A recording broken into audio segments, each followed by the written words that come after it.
All right, hey, good evening, ladies and gentlemen. Once again, we are back taking a look at the tropics. Tonight is Friday, August 13th, 2021. This is your evening tropical update. So, tonight, guys, we are still tracking what is, well, left of Tropical Depression Fred. A very sad story here tonight in Cuba as the system is still struggling to reform. Still expected to eventually do so as it moves out now more over into the Gulf of Mexico in the coming days. We'll talk about that storm first. And then following that, we have now Tropical Depression 7. This was upgraded to Potential Tropical Cyclone 7 this morning, as tropical storm watches needed to be set for the Northern Antilles. And tonight, this has went ahead and become a fully Tropical Depression 7. Probably going to be Tropical Storm Grace by 11 p.m. or so tonight or early tomorrow morning. So we'll cover both these storms, and we will start with Fred, and of course the National Hurricane Center's latest update. This is of 5 p.m. Maximum sustained wind still 35 miles an hour apparently, and it's moving to the west at 12 miles an hour. So showing you the satellite presentation of Fred, it's not great, guys. This thing is not recovering. In fact, it's even gotten worse for Fred as it came off of Hispaniola a day or so ago. It tracked on the Cuban coastline, and now it's actually moved into the Cuban coastline. And according to the center somewhere right about here this evening. Fred is eventually expected to move off the coast and move up near the Florida Keys, and then eventually out into the Gulf of Mexico as it will start running around the edge of a ridge of high pressure that's currently guiding it to the west. All the thunderstorm activity at all that could even be remotely attributed to Fred is way down here south of Cuba, where the wind shear is a little bit lighter. The shear kind of cuts off about here, and you also have some probably orographic lift going on, I would imagine. But definitely blob of thunderstorms well away from where the center of Fred may be, and that's not really going to help Fred because it's going to have to get some thunderstorms back up here before it can get going. And again, the Hurricane Center's forecast still shows this thing re-emerging and going up into the Gulf of Mexico, landfalling as a 60-mile-an-hour tropical storm Monday afternoon, somewhere between Panama City and Pensacola in the Western Florida Panhandle. Tonight, tropical storm warning still in effect for the Florida Keys, and a tropical storm watch extends from the Keys along the southwest coast up to about Inglewood or about Punta Gorda, Florida, a little ways south of Tampa. So some tropical storm conditions still expected. Also, Miami and southeast Florida may also have some tropical storm force wind gusts, but those sustained tropical storm winds are not expected. Again, looking even at the visible satellite imagery, the last couple frames, you've got a belt of pretty strong winds still on the northern side. But I mean, I can't if there's a circulation center on this thing, I can't see it. I mean, I would not think. I think this is probably an open wave. The axis is probably right about here at this hour, and the axis is just going to continue to propagate. And it's going to have a lot of moisture with it. You can see the GFS relative humidity. I'll back this up a little bit. This is about, this is about tomorrow afternoon as Fred's probably emerging over the western edge of Cuba or near the southern part of the Florida Keys. There's a nice moisture envelope associated with Fred. I mean, it's going to have moisture, and the water temperatures are plenty warm enough. We're talking about 86 to 88 degree water throughout the rest of his journey, which is going to, definitely help a lot. And the new forecast track from the Hurricane Center has pushed back to the west a little bit. So you can see now Fred's entire envelope well offshore of Florida. So if it can get out there and there's anything left, the wind shear should start to relax.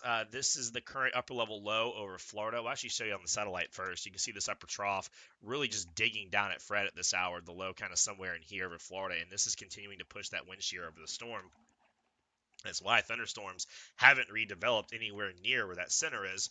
The GFS model shows that this low, still pretty defined by tomorrow morning, but as we go through into Sunday, should be more of a weaker trough, and upper high should try to start building in over Fred, so the wind shear may relax a little bit. But at this point, I mean, if there's really no circulation left, is there anything left to kind of get Fred started? And that's my concern. So for now, the Hurricane Center definitely kind of punching high with the expectations of Fred. I can see that if the wind shear were to abate, it's over warm water. It's got enough moisture. I mean, it's definitely not going to blow up in anything too strong, but it could reform. But I'll believe it when I see it, but don't want to go too far off the official forecast.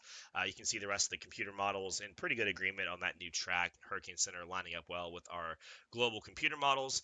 Almost all the intensity guidance also does bring this back up to a tropical storm within 48 hours. In fact, every ensemble or intensity model we have does come back to tropical storm status in about 48 hours. So that's what they're saying, and I'll believe it when I see it. But also, ensembles for the global models still showing a pretty good deal. Some are even further to the west, especially the European model, who does believe this will re-strengthen. So, hey, we'll keep an eye on it for sure. And if I lived in the Western Florida Panhandle, definitely would still be anticipating the possibility of a tropical storm making landfall in a couple days. One of the things we're going to have, regardless of where or how Fred winds up, is heavy rainfall across Florida. This is the Weather Prediction Center's total rainfall estimation through Wednesday morning, and it is a lot of rain, especially in southeast Florida and along the west coast of Florida, the I-75 corridor and points westward into the Big Bend, and also down to the Florida Keys. Generally, a 3 to 6 inch rainfall estimation. And anytime you have a tropical system, you always got to think that you could get up to double what the highest value is. So up to a foot of rain possible for some folks. Maybe not in a case like this. Maybe people are going to get lucky, but I mean, 8 to 10 would be very possible. It just depends where those bands of rain set up and how they kind of come ashore. And if you just get unlucky and you get a bunch of rain trained on you. But you can see there's definitely this is sort of the official track, and almost all the heavy rain is going to be occurring off to the right of the storm. GFS relative humidity model shows this pretty well. So the GFS shows the storm out here, the center of the storm offshore of Panama City, just to the south of, and you can see the belt of tropical moisture not only being transported by Fred's circulation and in that counterclockwise flow, but also this high pressure over the coast of the Carolinas and the Atlantic, also training moisture in. This kind of 1-2 punch of moisture surge is going to bring a lot of rain to the Florida Peninsula and really into the southeast U.S. for the next couple of days. You'll have looks like a weak frontal system kind of compressing this a little bit, and a lot of heavy rain expected into the middle of the next week as remnants eventually move up, and then you can see the heavy moisture pretty much stays over Florida until what's possibly Grace coming in behind him for another round of rain. So heavy rainfall expected no matter what Fred decides to wind up doing. If Fred really kind of picks it up, some of these rainfall totals may draw in closer to the coast and closer to here, but it'll remain to be seen.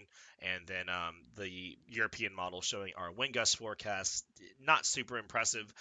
Just would note that some of those 30, 35-mile-an-hour wind gusts also for southeast Florida, where tropical storm watches and warnings are not in effect, because we don't think there'll be sustained winds in this region that strong, but you'll have a very brisk onshore flow, and some of those gusts could be significant. But you can see for the large part of the Florida coastline, not expecting tropical storm force winds, except for maybe gusts right at the coast, but the heavier winds will likely be confined to the Western Panhandle, where that center comes ashore. So winds mostly at the center and a little bit in southeast Florida, and especially the Keys, where the tropical storm warnings are in effect. And then not really much else, while the rainfall totals will pretty much be everywhere to the east of where Fred comes ashore, regardless of where you are. Probably the lowest amounts for Florida will be northeast Florida, and then even into the Carolinas could get more rain right now, only showing about an inch or so. But this is cut off on Wednesday. This could probably go up as you go into Thursday, Friday, as the remnants move up and out. So that's the latest on Fred. I would definitely keep an eye on it, guys, but I would not be running for the hills by any means. But still anticipate the potential of a tropical storm in the Western Florida Panhandle and expect a lot of rain. All right, let's go ahead and change gears a little bit to what is now Tropical Depression 7. Again, 5 p.m. from the Hurricane Center. Maximum sustained winds of this one also 35 miles an hour and cruising off to the west at 22 miles an hour. And this is part of the reason that TD7 is not quite Grace yet. I said that it would probably be Grace by 5 p.m., but winds haven't really caught up yet. Most of the convection shunted off to the right side of the center. Most of the Shear's outflow also on the right side of the center. This is a combination of some easterly wind shear from some stronger winds out of the deeper tropics, and the fact that the storm is moving so fast. It's just really cruising along. But nice little bit of convection near the center of the storm. Not a ton, but it is enough to get it classified for sure. And there is a becoming better defined circulation center with TD7. So this should intensify gradually over the next couple of days. The forward motion is really going to handicap Grace until she can slow down a little bit.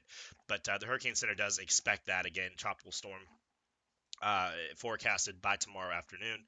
Tropical storm watches up for the northern Western Antilles and into Puerto Rico, where the entire island's under tropical storm watch once again. And you can see the first cone really looks a lot like where Fred went.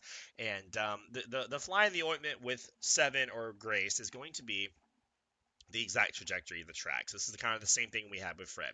If she follows this track and goes straight over Hispaniola and Puerto Rico like Fred did, we have a repeat of Fred. We have a dead DOA system out here that's going to take days and days to try to cobble itself back together. Like Fred is just still trying to pick up the pieces, a day or two later after Hispaniola, where these mountains are just not kind to anything coming through here. But if this storm doesn't gain a lot of latitude and stays on the south edge or envelope of this guidance, we could be looking at a problem, because this is the GFS wind, upper level wind shear forecast. Again, we used this map we showed you earlier with Fred. We have what is called a tropical upper tropospheric trough setting up over the Bahamas and Western Atlantic, and this is imparting some serious wind shear in the upper levels. So Grace should be somewhere in this region here on Saturday or Sunday afternoon. But you can see here in the Caribbean, wind shear generally a whole lot lighter down here. So strong upper level winds here, very light winds in this region. So if Grace actually winds up tracking on that southern edge of the forecast track, not only do you miss these islands and the Hall Mountains associated with them, but you also find yourself in a much lower wind shear environment, and then Grace may have the potential to get into the Caribbean Sea, where it looks like some of the most favorable conditions are right now. And it goes without saying that the Caribbean also has quite favorable water temperatures. Again, not screaming hot like they are over here in the Gulf, but 28, 29 will definitely get the job done. Don't think it won't. So definitely no issue for Grace there. And if the storm goes further north, then you do have to deal with all that wind shear. So right now it looks debatable if Grace is going to be able to pull that off. Right now the best consensus is she'll stay pretty much due south or due west and kind of stay on this track for a little while, then start gaining latitude and move into the islands. If so, she's not a big deal. If she moves to the north, wind shear likely to get her if she kind of rides the northern edge and envelope of this guidance. And if she goes further south, which, according to the Hurricane Center's track, there's at least a opening for that to happen, then we may have a bit more of an issue on our hands. Computer models have tightened up a little bit with her. We are showing that, but a couple models, having some outliers, one or two going north of the consensus and also a little bit riding the southern edge. And if you get too close to the edge of these islands, sometimes the centers can just kind of sneak around them and not really interact. It kind of has to go directly over like Fred did. So keep an eye out for that. And I can show you the ensemble from the global models. Didn't have this up earlier. And we can see here that, yeah, see the GFS has some significant outliers. The GFS earlier was under forecasting the wind shear in this region, so I think some of these ensembles would probably cut it a break, and you probably won't see these on subsequent runs. But also a couple GFS models also take it into the Caribbean, and European model right now pretty much all on the island or north of the island track. So again, if she goes north, then that wind shear is going to be a problem for it. She goes south, may find better conditions. So hopefully we'll see that thing gain some latitude, get in here, get messed up by the wind shear in the mountains, and it won't be an issue for the eastern U.S., just like Fred likely won't be a big deal. If not, then we'll have to keep watching it. But right now, just something else to keep an eye on. Otherwise, your Atlantic Basin tropics are pretty quiet tonight. Besides Fred, we have a major hurricane in the eastern Pacific that's moving away from land. That's Linda. And there's still a tropical depression out in the Joint Typhoon Warning Center, the western Pacific. But we're still watching that for the next couple days. No big issue there. So, anyway, guys, what I got for you tonight on your evening tropical update, we'll keep an eye on these storms and bring you all the updates as they're needed. So, as always, thanks for watching. Have a good one.